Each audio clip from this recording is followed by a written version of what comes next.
जब से डोवा सेंटारो की जिंदगी में आई है, उसकी जिंदगी कई गुना बदल चुकी है। अब उसके पास घर में कोई है जिससे वो बातें कर सकता है और अब उसे पैकेट फूड के बजाय घर में बनाया हुआ खाना खाने मिलता है। वैसे स्वर्ग में एंजल्स को खाना एक जादुई पेड़ के द्वारा मिलता था जो कि अपने आप ही खाना बना लेता था और डोवा ने बस कुकिंग एक हॉबी के तौर पे सीखी है। पार्क के इंसिडेंट के बाद सुसुमे की जिंदगी भी पहले के मुकाबले काफी ज्यादा बदल चुकी है, क्योंकि सेंटारो अब उससे बातें करने लगा है, पर वो हर बार सिर्फ डोवा को लेकर एक एडवाइस होती है, जिस कारण सुसुमे जलन महसूस करती है क्योंकि सेंटारो उसके बारे में सोच ही नहीं रहा। पहले के वक्त सेंटारो अपने माता पिता के साथ फॉरेन कंट्री नहीं जा पाया था क्योंकि उसे इंग्लिश बोलना नहीं आता था, पर उसकी खुद से भी इच्छा थी जापान में रहकर अपना हाई स्कूल कंप्लीट करना, जिसके लिए वो हॉस्टल या फिर ऐसी जगह नहीं रहता बल्कि अपने आंटी के स्टूडियो अपार्टमेंट में अकेला रहता है, जो जगह स्कूल से काफी ज्यादा नजदीक भी है। सुसुमे तो आंटी का काफी ज्यादा शुक्रिया करती है क्योंकि उनके बदौलत ही वो सेंटारो से दोबारा मिल पा रही है, पर सोइची के मुताबिक ये काफी रिस्की बात है। अगर सेंटारो किसी और को बताया कि वो अकेला रहता है तो लोग उसके घर में आके हैंग आउट करेंगे। सेंटारो भी ये बात जानता है, पर उसे अपने करीबी दोस्तों को ये बात बताना बिल्कुल सही लगता है, जिससे वो दोनों की खुशी 10वें आसमान पे थी।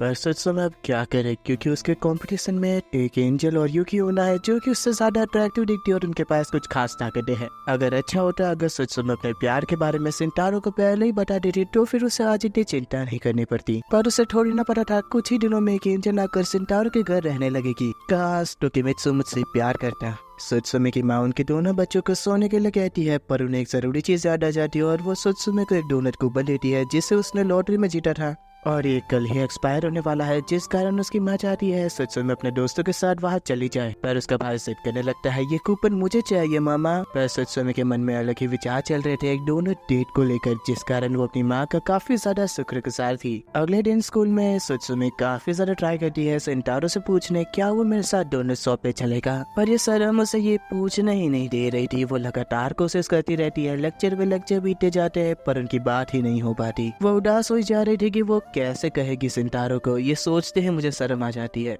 पर सोइची उसके हाथों में कूपन देखकर कहता है तो फिर चलो हम तीनों चलते हैं साथ में, पर स्कूल की कुछ जरूरी ड्यूटीज होने के कारण वो नहीं जा सकता था। सेंटारो को कहता है तुम दोनों चले जाओ। ऐसी अचानक स्थिति के चलते सुसुमे सोचने लगती है पहली बार मुझे लग रहा है जिंदगी में तुम मेरे सबसे बढ़िया दोस्त हो सोइची। सुसुमे को काफी ज्यादा खुशी हो रही थी क्योंकि उसे आखिरकार सेंटारो के साथ जाने का मौका मिल ही गया, पर उससे पहले वो लाइब्रेरी जाना चाहता था क्योंकि वो और भी ज्यादा मिथिकल बीइंग्स के बारे में रिसर्च करना चाहता है। उसे यकीन है कि अगर इस दुनिया में स्नो स्पिरिट और एंजल है तो फिर बाकी और भी होने चाहिए। और सेंटारो को काफी खुशी है कि सुसुमे उसके साथ आए, जिससे वो रह नहीं पाती और दोनों मिलकर बुक के अंदर रिसर्च करना शुरू करते हैं। किताबें पढ़ते वक्त सेंटारो को काफी ज्यादा उबासी आ रही थी, पर सुसुमे को तो वो इस हालत में भी काफी ज्यादा प्यारा लग रहा था। कुछ वक्त बाद सुसुमे जब किताब के अंदर कापा के बारे में काफी कुछ पढ़ती है तो वो सेंटारो को बताना चाह रही थी, पर वो सो चुका था। इतना शांत माहौल और सेंटारो इतना प्यारा लग रहा था जिस कारण सुसुमे उस पे से नजरें ही नहीं हटा पा रही थी। वो उसे बताना चाहती थी सेंटारो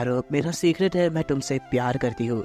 उसे निहारने के चक्कर में काफी ज्यादा टाइम निकल जाता है और वो दोनों जब बाहर निकलते हैं तो बरसात हो रही थी और सेंटारो सलाह देता है काफी वक्त भी हो चुका है तो फिर हमें डोनट्स खरीद कर घर पे ही खा लेने चाहिए। सुसुमे नहीं मानती, वो डोनट शॉप पे ही डोनट खाना चाहती थी। वो छतरी खोल कर निकल पड़ती है और सेंटारो को आज पहली बार पता चलता है सुसुमे को डोनट इतने पसंद है। रास्ते में एक लड़का स्कूल जाते वक्त जमीन के फिसलन के कारण गिर जाता है और उसकी छतरी भी टूट चुकी थी, पर सुसुमे उस लड़के को संभालती है और उसके क्रैम स्कूल जाने के लिए उसे अपनी छतरी दे देती है, जिसके बाद वो लड़का काफी खुशी खुशी वहाँ से चला जाता है और सेंटारो से कहता है तुमने अगर अपनी छतरी दे दी है तो फिर दोनों सब जाने से पहले कन्वीनियंस स्टोर से एक अम्ब्रेला क्यों ना खरीद लिया जाए। सुसुमे हिम्मत करते हुए उसे मना कर लेती है और सुझाव देती है क्यों ना हम दोनों शॉप तक किसी एक छतरी में जाए। सेंटारो को इससे कोई प्रॉब्लम नहीं थी, पर सुसुमे अंदर अंदर खुश हो जा रही थी कि आखिरकार उसने ये बात कर ली। सुसुमे के लिए ये मोमेंट कुछ ज्यादा ही खास था। दोनों शॉप आने के बाद वो दोनों कई सारी बातें करते हैं। खैर कुछ ही में वो खास दिन आ जाता है जब सेंटारो और नोवेल दोनों स्कूल से छूटकर साथ घर जाने वाले थे, पर सेंटारो को चिंता हो रही थी क्योंकि उसके पास बात करने के लिए कोई टॉपिक तो है ही नहीं। पर रास्ते भर नोवेल, मांगा, एनिमे, लाइव अडेप्टेशन और भी कई सारी चीजों के बारे में बातें करती जाती है और सेंटारो से पूछती है क्या तुमने इसे ट्राई किया। वो दोनों इसी तरीके से बातें करते जा रहे थे और सेंटारो की चिंता भी दूर हो चुकी थी कोई टॉपिक ना होने की। अब फाइनली वो मोमेंट आ चुका था जब नोवेल एक डायरी खरीद के एक्सचेंज करे, पर सेंटारो उसे दिल पे पत्थर रख के एक असलियत बता देता है डायरी एक्सचेंज नहीं करी जाती हाई स्कूल में, जिससे नोवेल काफी ज्यादा उदास थी। उसे नहीं पता था ये सब चीजें बस एक फिक्शन है।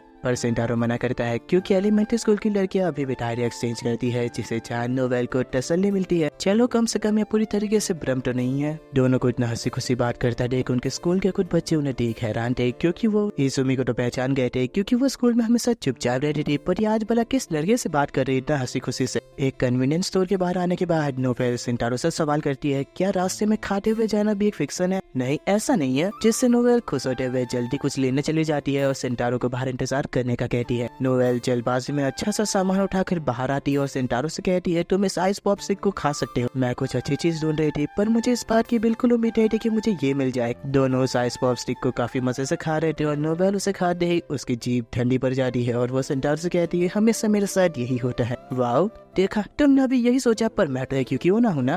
दोनों हंसते हैं और एक काफी बड़े मूवमेंट शेयर करने के बाद उस आइस पॉप स्टिक को सेंटारो कहता है, यह डाल दो नोवेल, पर वो समझ नहीं पा रही थी उसे क्या करना चाहिए। जिसके बाद आगे बढ़ते हुए वो दोनों काफी सारी बातें करते हैं और नोवेल बताती है, पिछले रात में बिल्कुल सो ही नहीं पाई क्योंकि मैं बस सोचती जा रही थी कि हमें आज क्या क्या करना चाहिए। सच कहूँ ये मेरा काफी खास दिन है जिसके लिए मैं इंतजार नहीं कर पा रही थी, और ऐसा ही बिल्कुल मुझे उस दिन भी नींद नहीं आई थी जब तुम मेरे पहले दोस्त बने थे। मुझे लग रहा था कि ये एक सपना तो नहीं है और मैं बस सोकर इस सपने को भूल नहीं जाना चाहती थी। बेहद ही शुक्रिया मेरे प्यारे दोस्त सेंटारो। उसके दिल से कही ये बातें सुन सेंटारो काफी ज्यादा खुश था और उनका टर्निंग पॉइंट आ जाता है और सेंटारो से अलविदा करता है। पर नोवेल चिल्लाते हुए कहती है, अगली बार तुम मेरे लिए आइसक्रीम खरीदोगे सेंटारो? हाँ बिल्कुल नोवेल। दोनों खुशी खुशी अलविदा हो जाते हैं और नोवेल अपने घर पे आने के बाद कपड़े बदलते हुए सेंटारो के बारे में सोच रही थी। आज उसका पहला दिन एक दोस्त के साथ घर जाने का और इस यादगार दिन का एक सबूत, एक आइस पॉप स्टिक का वो कैप। ऐसे मजेदार यादगार इस सुनहरे दिन का वो दोबारा इंतजार कर रही है।